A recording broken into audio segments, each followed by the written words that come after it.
Hi అండి. నేను మీ మాధవిని. ఈరోజు నేను మీకు పాలు, కోవా లాంటివి వాడకుండా ఇంట్లో ఉండే వాటితోనే నోట్లో వేస్తే వెన్నలా కరిగిపోయే ఒక అద్భుతమైన స్వీట్‌ని ఎలా తయారు చేసుకోవాలో చూపిస్తానండి.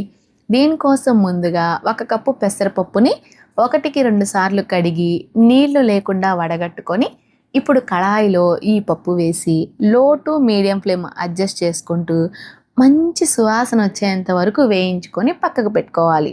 ఇప్పుడు మరో గిన్నెలో 1 కప్పు పెసరపప్పుకి 1:30 కప్పుల బెల్లం, 4 కప్పుల నీళ్లు పోసి బెల్లం కరిగేంత వరకు మరిగించి పక్కన పెట్టుకోవాలి. మనకిక్కడ బెల్లం కరిగితే సరిపోతుందండి.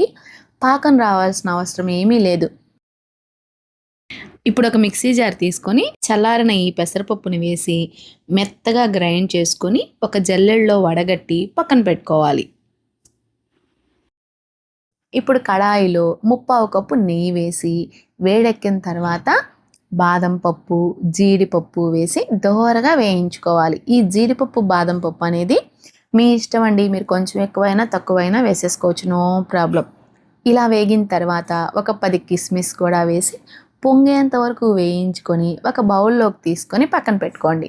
ఇప్పుడు ఇదే నెయ్యిలో మనం గ్రైండ్ చేసిన పెసరపిండిని, ఒక 2 టేబుల్ స్పూన్ల బొంబాయి రవ్వని వేసి మంచి సువాసన వచ్చేంత వరకు వేయించుకోవాలి.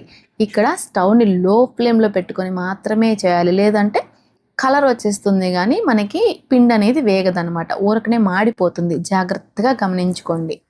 తర్వాత మనం చేసి పెట్టుకున్న ఈ బెల్లం సిరప్‌ని కొద్ది కొద్దిగా వేసుకుంటూ స్టవ్‌ని లో టు మీడియం ఫ్లేమ్ అడ్జస్ట్ చేసుకుంటూ ఉడికించుకోవాలి. మనకి పెసరపిండి అనేది బెల్లం సిరప్‌ని పీల్చుకున్న తర్వాత మాత్రమే మిగతా సిరప్‌ని వేయాలన్నమాట. ఇలాగా స్టెప్ బై స్టెప్ ఈ సిరప్‌ని వేసుకుంటూ ఉడికించుకుంటే మనకి స్వీట్ అనేది పర్ఫెక్ట్‌గా వస్తుంది.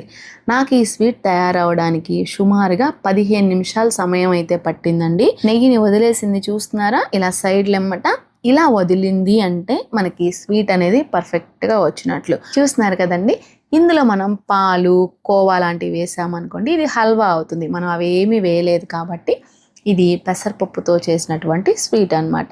ఫైనల్‌గా ఇందులో కొంచెం యాలకుల పొడి, మనం వేయించి పెట్టుకున్న ఈ డ్రై ఫ్రూట్స్ వేసి సర్వ్ చేసుకుంటే నోట్లో పెట్టుకుంటే కరిగిపోతుందండి. మరి నచ్చిందా? నచ్చితే ఒక లైక్ చేసి, షేర్ చేసి మన ఛానల్‌ని సబ్స్క్రైబ్ చేసుకోండి. Thank you.